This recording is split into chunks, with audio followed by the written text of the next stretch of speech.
Family pretended they canceled Christmas dinner due to bad weather. Everyone's staying home, Mom texted. Then I saw their cars at my sister's house. Perfect holiday? They posted.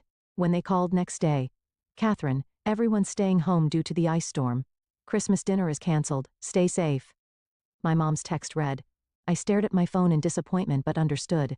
After all, Nashville winters can be dangerous. What I didn't know then was that this simple text would unravel years of family deception and change my life forever.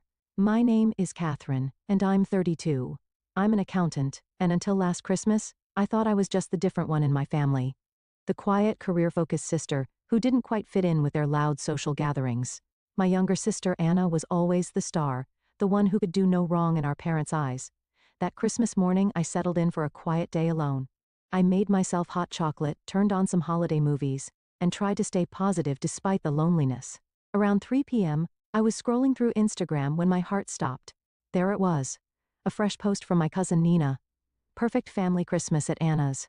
So blessed to have everyone together. Family traditions. Christmas dinner. The photo showed my entire family. Mom, dad, aunts, uncles, cousins, even my grandmother gathered around Anna's elegant dining table. They were all smiling, wearing festive sweaters, clearly enjoying the celebration they had deliberately excluded me from.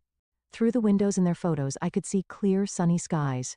There was no ice storm. There never had been. My hands shook as I scrolled through more photos. There was my dad carving the turkey, my mom arranging her signature Christmas cookies, my little nieces and nephews opening presents. The ice storm excuse was a complete fabrication, a convenient lie to avoid telling me I wasn't welcome at their perfect family gathering. I felt sick to my stomach as the truth sank in. All those times they told me events were canceled. All those intimate gatherings I hadn't been invited to. How many of them had actually happened without me? How long had they been coordinating behind my back to exclude me while pretending to care? The next morning my phone rang. It was my mother, acting as if nothing had happened. Hi honey, hope you had a nice quiet Christmas. We missed you. The casual cruelty of her words made my hands clench into fists. This was the moment everything would change, though I didn't know it yet. Growing up in our family home, I always tried to be the good daughter. I helped my mom with chores, maintained straight A's in school, and even gave up my dream of attending art school to pursue accounting because my parents insisted it was more practical. Meanwhile, my sister Anna could do whatever she wanted. When she dropped out of college to become a yoga instructor, my parents called her brave. When I worked overtime to help them pay off their mortgage, they barely acknowledged it. I remember one particular incident that should have opened my eyes sooner. 3 years ago, when my dad needed surgery, I took 3 weeks off work to help care for him. I cooked, cleaned, drove him to appointments, and managed his medications. Anna showed up once, stayed for an hour taking selfies with him for social media, then left claiming she had a yoga retreat. Yet somehow, in my parents' retelling of that time, Anna was the supportive daughter while I was just doing the bare minimum. My extended family wasn't much better. At every gathering, my aunts would praise Anna's free spirit while asking me when I was going to loosen up and learn to enjoy life. My accomplishments at work were dismissed as boring, while Anna's latest adventure teaching yoga in Bali was the talk of every family dinner. I kept telling myself it didn't matter, that family was family, and they loved me in their own way. Even last month, I spent hours helping my mom prepare for Thanksgiving, only to hear her tell everyone that Anna had done all the work while I just sat around. I swallowed my hurt and kept quiet, just like always. When Anna announced she'd be hosting Christmas this year, I offered to help with the planning and cooking. She brushed me off saying she wanted it to be perfect. I should have seen the signs then, but I was still trying so hard to believe in the fiction of our happy family. The truth is, I've spent my entire life trying to earn their approval, making excuses for their behavior, and pretending not to notice when they excluded me from spontaneous family gatherings that everyone else somehow knew about. I convinced myself that if I just tried harder, worked longer, gave more, they would finally see me as worthy of being part of their perfect family picture. Hi honey, hope you had a nice quiet Christmas. We missed you. My mother's fake cheerfulness made my stomach turn. I gripped my phone tighter, staring at the Instagram photos still open on my laptop, evidence of their perfect family gathering that I'd been deliberately excluded from. Really, I managed to keep my voice steady, because Nina's social media posts show everyone had a wonderful time at Anna's house, everyone except me. The silence on the other end was deafening. I could almost see my mother's face, that familiar expression when she's been caught in a lie, but is already formulating excuses. Oh, well, she stammered. Anna organized it last minute, and you know how you can be at gatherings, always so quiet, and making everyone uncomfortable. We just thought what? I pressed. That it would be better to lie to me? To make me spend Christmas alone while pretending everyone else was doing the same? Don't be so dramatic. My mother sighed. We were trying to avoid any awkwardness. You know how Anna wanted everything to be perfect. That's when it hit me. All the past cancelled events. The times plans had mysteriously fallen through. The family photos I'd see later on social media. This wasn't a one-time thing. This was a pattern. How many times? I asked, my voice barely a whisper. How many other gatherings have you lied to me about? Another telling silence. Then Catherine, you're being oversensitive. This is exactly why. Why what? I cut her off. Why you exclude me? Why you pretend I don't exist unless you need something? Why Anna gets to be the perfect daughter while I'm treated like an inconvenience? That's not fair, my mother protested. We love you both equally. It's just Anna puts in the effort to be part of the family. You're always so busy with work. I laughed bitterly. Busy with work? You mean busy helping pay your mortgage? Busy taking care of Dad after his surgery? That kind of busy? Listen. My mother's voice turned stern. If you're going to be like this, maybe it's better if we give each other some space. Call me when you're ready to be reasonable. The line went dead. I sat there staring at my phone as 32 years of memories suddenly shifted into sharp, painful focus. Every excuse, every dismissal, every misunderstanding, it had all been intentional. I wasn't the problem. I never had been. That was the moment I stopped making excuses for them. The moment I finally saw the truth. I didn't have a family. I had people who shared my DNA, but treated me like an afterthought. After that phone call, something inside me snapped. I was done being the family doormat. I opened my laptop and started writing an email to my entire family. Parents, sister, aunts, uncles, cousins, everyone who had been at that Christmas dinner. My fingers flew across the keyboard as years of pent-up feelings poured out. I've seen the photos from Christmas dinner, I wrote. The dinner I was told was cancelled due to an imaginary ice storm. I want you all to know exactly what you've done. You didn't just exclude me from a family gathering. You coordinated an elaborate lie to make me spend Christmas alone. I attached screenshots of my mom's stay home. Everyone's doing the same. Text messages alongside the social media photos showing their celebration. I hit send before I could second-guess myself. The responses started flooding in almost immediately. My Aunt Marie claimed they forgot to tell me the plans had changed. Uncle Robert suggested I was overreacting. My cousin Nina, whose posts had exposed their lie, quickly deleted all the Christmas photos and sent me a message saying I was causing unnecessary drama. Then came Anna's response. A long, condescending email about how I never make an effort at family events, and how she just wanted one perfect holiday. She even had the audacity to suggest that excluding me was for my own good because I obviously don't enjoy family gatherings. But it was my parents' reaction that truly showed me who they were. Instead of apologizing, they went on the offensive. My mother started calling mutual family friends, spinning a story about how I was having some sort of breakdown.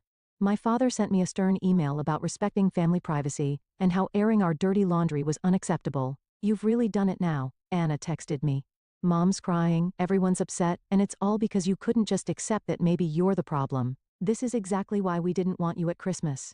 I felt like I was living in an alternate reality. They had deliberately excluded and lied to me, yet somehow I was the villain for exposing their behavior. The more I stood up for myself, the more they twisted the narrative. When I refused to back down and apologize, they escalated. My mother started showing up at my workplace unannounced, causing scenes in the lobby. Anna began posting vague social media updates about toxic people and choosing peace over family. My father threatened to cut me out of his will if I didn't get in line. Instead of intimidating me, their actions only confirmed what I had finally realized. This wasn't a loving family protecting itself from a difficult member. This was a toxic system desperately trying to maintain control over someone who had finally stopped playing by their rules. I decided then that I needed to do more than just expose their lies. I needed to completely break free from their manipulation. Little did they know, I was already forming a plan that would show them exactly what happens when you push away the one person who had always been there for them. A week after my confrontational email, I received an unexpected message from Rachel, an old family friend who had retired from managing my parents' finances years ago. Catherine, I've been seeing what's happening with your family on social media. There's something you need to know. Can we meet? I agreed to meet her at a quiet cafe downtown. When I arrived, Rachel looked nervous, clutching a manila envelope. I've been carrying the guilt of this for years, she said, sliding the envelope across the table. Your father swore me to secrecy, but after seeing how they're treating you now, I can't stay quiet anymore. Inside the envelope were bank statements and legal documents dating back 15 years. As I read through them, my hands began to shake. According to these records, my grandfather had left a significant inheritance specifically for my education and future, nearly $300,000, money I had never known about. Your father was the trustee, Rachel explained quietly. "He was supposed to give you access when you turned 25. Instead, he transferred everything to Anna's accounts, using it to fund her lifestyle and her failed business ventures." The revelation hit me like a physical blow. All those years I'd worked overtime to pay for my accounting degree, the student loans I was still paying off, the times I'd helped them with their mortgage, they had been sitting on my inheritance the whole time, spending it on Anna. "There's more," Rachel continued. "Your grandfather also left properties that were meant to be split equally between you and Anna. Your parents sold them all. Using your power of attorney, they had you sign when you were 18. Remember when they said it was for emergency medical decisions? I felt sick. The document I'd trustingly signed had given them complete control over my financial interests. They had systematically robbed me of my inheritance while watching me struggle, accepting my help with their expenses, and making me feel guilty for not contributing enough to the family. Even worse, the statements showed regular transfers to Anna labeled as business investments, money taken from my inheritance to fund her yoga studios, her retreats in Bali, all those adventures they'd praised her for while criticizing my boring accounting career. "Why tell me now?" I asked Rachel, my voice barely steady. "Because I saw your mother's social media posts painting you as unstable and ungrateful. They're trying to discredit you before you can discover the truth. They've been embezzling from you for years, Catherine. What they've done isn't just morally wrong, it's illegal." Everything suddenly made horrible sense. Their escalating attempts to paint me as unreasonable. The threats to cut me out of the will when they'd already stolen my inheritance. Their desperate need to maintain the narrative that Anna was the successful sister while I was the difficult one. I carefully packed the documents back into the envelope, my mind racing. "Thank you, Rachel. I know exactly what I need to do now. This wasn't just about a ruined Christmas anymore. This was about years of calculated deception and theft, and I, an accountant with years of experience tracking financial fraud, was uniquely qualified to make them face the consequences." With Rachel's documents in hand, I spent the next week meticulously building my case. As an accountant, I knew exactly how to trace the money trail. Every unauthorized transfer, every misused power of attorney, every fraudulent document, I tracked it all. I also hired Sarah Chen, a lawyer specializing in estate fraud, to review everything. "This is a clear case of financial exploitation," Sarah confirmed. "We can file criminal charges if you want to pursue that route." I considered my options carefully. A criminal case would destroy my family's reputation, but they had already destroyed our relationship. Still, I decided to give them one last chance to make things right. I emailed my parents and Anna, requesting a family meeting to resolve our differences. They jumped at the chance, probably thinking they could manipulate me back into line. We agreed to meet at my apartment the following Saturday. The morning of the meeting, I arranged 3 folders on my dining table, one for each of them. Inside each folder was a complete record of their fraud, along with a letter from my lawyer outlining their options. Either transfer all remaining funds back to me and sign a confession, or face criminal charges. They arrived looking smug, clearly expecting me to apologize. My mother started in immediately. "Catherine, we're so glad you've come to your senses." I cut her off by sliding the folders across the table. "Before anyone says another word, I suggest you read these." The color drained from my father's face as he scanned the documents. Anna's hands started shaking. My mother tried to maintain control. "This is ridiculous. You're trying to blackmail your own family?" "Blackmail?" I laughed coldly. "No, I'm giving you a choice. Return my inheritance with interest and admit what you did, or I'll let the police handle it." "Rachel's already agreed to testify." "Rachel had no right," my father started. "You had no right," I interrupted. "You stole from me for years while watching me struggle. You used my power of attorney to sell property that was rightfully mine. You funded Anna's lifestyle with my inheritance." Anna burst into tears. "I didn't know. They told me the money was from their savings." "Don't lie," I replied calmly. "The transfers went directly to your accounts. You knew exactly what you were doing." My mother tried a different approach. "Think about what this will do to the family. What will people say?" "You should have thought about that before stealing hundreds of thousands of dollars from your own daughter," I responded. "You have 48 hours to decide. Either sign the confession and arrange the transfers, or I'm going to the police." They left in a panic, my father practically dragging my hysterical mother and sister out the door. Within hours, the family group chat exploded with messages from relatives, all taking their side, of course. But I remained calm. I had truth and evidence on my side. "The ball's in their court now," I told Sarah over the phone that evening. "But something tells me they're not going to make the right choice." I was ready for whatever came next.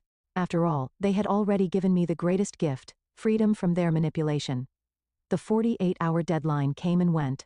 Just as I expected, my family chose pride over honesty. They didn't sign the confession or arrange any transfers. Instead, they tried to destroy evidence, closing accounts, shredding documents, and even attempting to pressure Rachel into retracting her statement. What they didn't know was that I had already submitted everything to the authorities. The morning after the deadline passed, I formally filed charges. By afternoon, the police were at their doors with search warrants. I watched from my office as the story unfolded. My father was escorted from his workplace in handcuffs. Anna's yoga studio was seized as an asset purchased with stolen funds. My mother's carefully curated social media facade crumbled as she was arrested during one of her charity committee meetings. The family group chat exploded again, but this time with a different tone.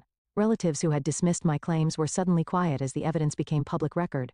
The local newspaper ran a story about the prominent family's fall from grace. All their years of maintaining perfect appearances ended in a single day.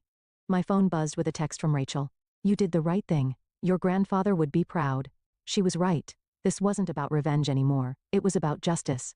As I watched my family's carefully constructed lies unravel, I felt no joy, only relief. The truth was finally out, and I was finally free.